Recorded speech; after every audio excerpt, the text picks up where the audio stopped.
भ्रष्टाचार के आरोप में घिरे चंदौसी एसडीएम पर वैश्य समाज के नेता ने करप्शन के गंभीर आरोप लगाए तो एसडीएम को जान का खतरा पैदा हो गया। एसडीएम ने वैश्य समाज के 2 लोगों के खिलाफ रिपोर्ट दर्ज करने का पुलिस को आदेश दिया। मामला संभल जनपद के चंदौसी शहर इलाके का है, जहां के पवन गुप्ता ने पीसी कर एसडीएम चंदौसी पर भ्रष्टाचार के गंभीर आरोप लगाए। उन्होंने धारा 80 और 101 के बहाने करोड़ों समेत चंदौसी में 10 करोड़ की राशि को रिश्वतखोरी में वसूलने का आरोप लगाते हुए अवैध रूप से रिश्वतखोरी का खेल करने का आरोप लगाया।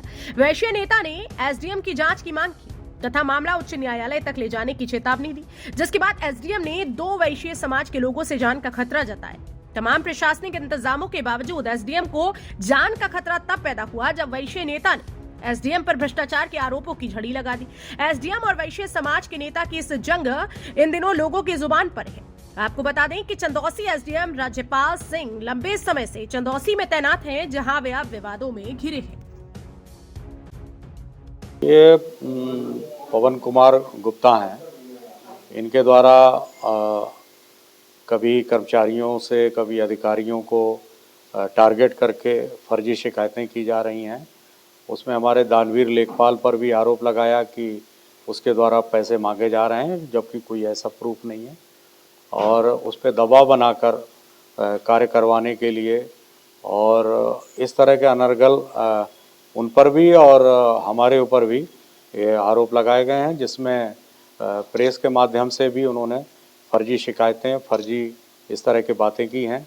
और हमारे ये स्टेनो हैं, उसके अलावा अर्दली, इनको बुलाकर भी धमकी दी गई कि तुमको और तुम्हारे एसडीएम को फर्जी मामले में फंसाएंगे और छोड़ेंगे नहीं, और अगर नहीं सुनेंगे तो ऊपर तक ले जाएंगे और इनका मर्डर भी करवा सकते हैं। तो उससे जान माल का खतरा भी है। उन्होंने ये भी कहा है कि अगर फर्जी टाइप से ट्रक वगैरह चढ़ा के मर्डर भी करा सकते हैं।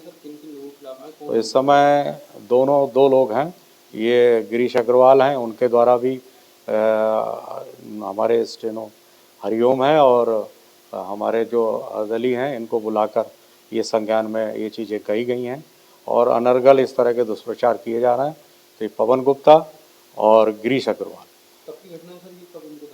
तो ये है, इनके पास है पूरा, तो ये तहरीर में दी गई है। तो इनके विरुद्ध एफआईआर दर्ज कराया जा रहा है और इन पर कार्रवाई कराने के लिए थानाध्यक्ष महोदय का अनुरोध किया गया। कल जो इन्होंने प्रेस कॉन्फ्रेंस की थी उसमें आपके ऊपर तमाम गंभीर आरोप लगाए थे। ये गंभीर आरोप लगाए गए हैं बिना सिर पैर के, ना उसमें कोई साक्ष्य है ना कुछ है, और केवल ये दबाव बनाने के लिए फर्जी शिकायतें की जा रही हैं और इसके लिए भी इसमें संज्ञानित किया गया है। पूर्व में ये भू माफिया के रूप में इन पर कार्रवाई की गई थी, एफआईआर दर्ज कराई गई थी और उसकी जांच पूर्व में एडीएम साहब और एक टीम गठित की गई थी, उसके द्वारा भी की गई और उसमें भी ये मामला सही पाया गया था। इसके अतिरिक्त इनकी अन्य भी जांचें चल रही हैं, जो इनके द्वारा अवैध रूप से ज़मीनें बेची गई हैं या गांव समाज की क्षति पहुंचाई गई है या जो है वो अन्य जांच चल रही। लेकिन ये दबाव बनाने के लिए इनके द्वारा ये किया जा रहा, इसके लिए आज एफआईआर कराई। इनकी शिकायत पे भी कोई आपके खिलाफ जांच चल रही है? जो जांच है वो अपना जिला स्तर पे है, वो जांचें जो भी हैं। जब उत्तर प्रदेश में भारतीय जनता पार्टी की चुनाव से पूर्व भारतीय जनता पार्टी ने एक नारा दिया, भ्रष्टाचार मुक्त शासन और जवाबदेह प्रशासन, इस नारे से प्रेरित होकर प्रदेश के वैश्य और व्यापारी समाज के लोगों ने भारी तादाद में भाजपा के पक्ष में मतदान किया और उनकी सरकार को बनाने में बड़ा योगदान किया। वैश्य और व्यापारी समाज के लोग आज भी ये मानते हैं कि योगी आदित्यनाथ एक ईमानदार संत मुख्यमंत्री हैं और मेरा मानना है कि जिले के जिलाधिकारी और जिले के पुलिस अधीक्षक ये दोनों भी ईमानदार हैं। लेकिन चंदौसी तहसील में जो राज्यपाल सिंह हैं, जो एसडीएम हैं, इनका भ्रष्टाचार का धंधा किनके संरक्षण में पल्लवित पोषित हो रहा है ये नहीं समझ में आ रहा है। इन्होंने अभी हाल ही में अनेकों व्यापारियों से अवैध वसूली की। एक व्यापारी से 6 करोड़ रुपए की इन्होंने घूस मांगी। उस व्यापारी से 11 लाख रुपए इन्होंने राजस्व के नाम पर सरकारी खजाने में जमा करा लिया। 11 लाख रुपए का स्टाम्प भी मंगा लिया। 17 लाख रुपए के उनके एक अधीनस्थ अधिकारी ने ठग लिए। जब उस व्यापारी ने 6 करोड़ रुपए देने को मना कर दिया तो उनके खिलाफ झूठा अभियोग पंजीकृत करा दिया और उस व्यापारी के खिलाफ उस फाइल को भी निरस्त कर दिया।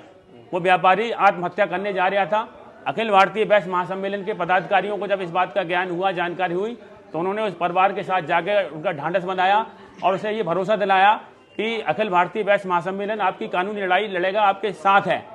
अखिल भारतीय वैश्य महासम्मेलन के पदाधिकारियों ने पुलिस अधीक्षक संबल से संपर्क किया। पुलिस अधीक्षक संबल ने उसकी जांच क्राइम ब्रांच को दे दी। क्राइम ब्रांच ये था कि झूठी रिपोर्ट दर्ज कराने, मुकदमा एक्सपंज होना चाहिए था और जो झूठी रिपोर्ट दर्ज कराने वाले हैं उनके खिलाफ 182 की कार्रवाई होनी चाहिए थी। अच्छा पवन जी, जो आपने ये तमाम तरह के आरोप लगाए हैं एसडीएम चंदौसी पे, तो इसके कोई साक्ष्य भी आपके पास उपलब्ध हैं या केवल आपके ये केवल आरोप हैं? ये चूंकि जब जांच होगी, 118 फाइलों की जब जांच होगी तो उसमें सारी चीजें निकल जाएंगी। 118 जो निर्णय नहीं हो सकते वो निर्णय किए गए हैं, जो हो सकते हैं वो खारिज किए गए हैं। यही जांच का विषय। हम तो प्रशासन से ये भी मांग कर रहे हैं। कल भी मैं डीएम साहब से मिला था, जांच अधिकारियों से मिला था, कमिश्नर साहब से मुरादाबाद मिला और हमने ये मांग की है कि ये जो भ्रष्टाचारी अधिकारी यहाँ पर तैनात हैं वो साक्ष्यों को नष्ट कर रहे हैं और गवाहों को धमका रहे हैं, झूठे शपथ पत्र ले रहे हैं। 17 दिन पहले जांच हुई थी, 17 कदम भी जांच आगे नहीं बढ़ी है और एक नेचुरल लॉ ऑफ जस्टिस है, ये फंडामेंटल नियम है कि जिस आरोपी अधिकारी के खिलाफ जांच होगी तो उसके या तो उसे निष्कासित किया जाएगा या उसका स्थानांतरण दूसरे स्थान पर किया जाएगा। हमने जिलाधिकारी महोदय से ये मांग की और अधिकारियों ने हमारी बात को गंभीरता से सुना है और हमें निष्पक्ष जांच कराने का आश्वासन दिया है। तो ये आपने जो जांच चल रही है इसमें अधिकारियों को साक्ष्य उपलब्ध कराए या केवल आरोपों के साक्ष्य उपलब्ध कराए हैं और क्या क्या साक्ष्य हैं वो आपको अभी देना ठीक नहीं है क्योंकि जांच चल रही है। काफी साक्ष्य हमने अधिकारियों को उपलब्ध कराए हैं और बाकी साक्ष्य अभी दिए जाने बाकी हैं। ये कौन व्यापारी हैं जिनसे करोड़ों रुपए की घूस मांगी गई? उनका नाम लेना ठीक नहीं है क्योंकि वो अभी खुद डिप्रेशन में चल रहे हैं। उनका नाम लेंगे तो कोई अनहोनी घटना घटित ना कर लें। जब साक्ष्य सामने आएंगे, जब जांच रिपोर्ट का खुलासा हो जाएगा तो नाम आपके सामने आ जाएगा। मेरे खिलाफ जो भी आरोप लगाए हैं वो गलत हैं। मैंने कोई भी ऐसा काम नहीं करा है, किसी की मैंने शिकायत भी नहीं करी है जो ये कह रहे हैं मैं शिकायत करता हूँ। जो मैं शिकायत करता हूँ और ना मैं ऐसा आदमी हूँ, ना मैं गुंडा हूँ, ना मैं बदमाश हूँ। मैं इनकम टैक्स पे ही हूँ। 1,49,00,000 रुपए मेरा परिवार हर साल टैक्स देता है। उनका कहना है कि उनको जान का खतरा है, उनके ऊपर ट्रक चढ़ा दिया जाएगा। ना बच पे ट्रक है, ना कुछ है, ना कोई बहाने। बता रहे हैं कि वो भूमाफिया रहे हैं, सब उन्होंने उसमें एक भी सबूत ला कर दें कि मैंने किसी जमीन पर कब्जा करा हो या कुछ करा हो। अभी आपने प्रेस नोट जारी कराया, उसमें क्या लिखा है? मैंने कौन सा प्रेस नोट दिया? जो भी प्रेस को जो भेजा था आपने अखबारों में, आपका स्वास्थ्य वगैरह को लेकर जो मेरे 3 स्टेंट पड़ चुके हैं। मुझे मानसिक टेंशन बहुत दिनों से दे रहे हैं। इससे पहले भी मैं जहर की पुड़िया खाना खा रहा था। मेरी घरवाली ने और पवन कोई हैं देहरादून में रहते हैं, वो मेरे यहाँ बासने समाज के वो हैं, वो आए, उन्होंने मुझे रोका। और मैं अभी पीछे जब से मैं डीएम साहब और एडीएम साहब से मिला हूँ उस दिन से ही इन्हें परेशानी है, उससे पहले से इन्हें परेशानी नहीं थी। उसी दिन से ही परेशानी है। जिस दिन देहरादून में रहते हैं वो मेरे यहाँ बासने समाज के वो हैं, वो आए, उन्होंने मुझे रोका। और मैं अभी पीछे जब से मैं डीएम साहब और एडीएम साहब से मिला हूँ उस दिन से ही इन्हें परेशानी है, उससे पहले से इन्हें परेशानी नहीं थी। उसी दिन से ही परेशानी है जिस दिन से एडीएम साहब से मिला हूँ। मैं तो एडीएम साहब से पहले, इससे पहले ये मुझसे ये कह रहे थे मैं तो ये आजम खां बना दूंगा और ये कर दूंगा। इन्हें सर्व देते ज्ञान है, इन्होंने ये वाली बात मुझसे कही है। आपका उत्पीड़न कर रहे हैं बराबर। मुझे टेंशन, मैं आज भी मेरे शरीर में जांच करा लिया खून की। ये 4 महीने हो गए मुझे झोल प्लस की गोली खाते हुए नींद की। अच्छा, ये प्रेस कॉन्फ्रेंस जो चंदौसी में हुई थी, उस प्रेस कॉन्फ्रेंस से क्या संबंध है आपका? मेरा कोई संबंध नहीं है, कोई लेना देना नहीं है। उसमें गए थे आप क्या? ना मैं गया, ना मैं जाऊं। सरकार में उच्च अधिकारियों से आप क्या कहेंगे, क्या संदेश देंगे? मैं ये कहूँगा साहब, इनका दवाखाना सफाखाना इन्हीं का ही हो गया पूरी शहर चंदौसी में। अब तो हर जगह ये तो किसी को ना निकलने देंगे। यदि कोई बोलेगा तो उसे मेरी तरह दबा देंगे। इन्हीं का राज हो जाएगा। मैं तो ये चाहता हूँ यदि ये हैं निष्पक्ष जांच होनी चाहिए।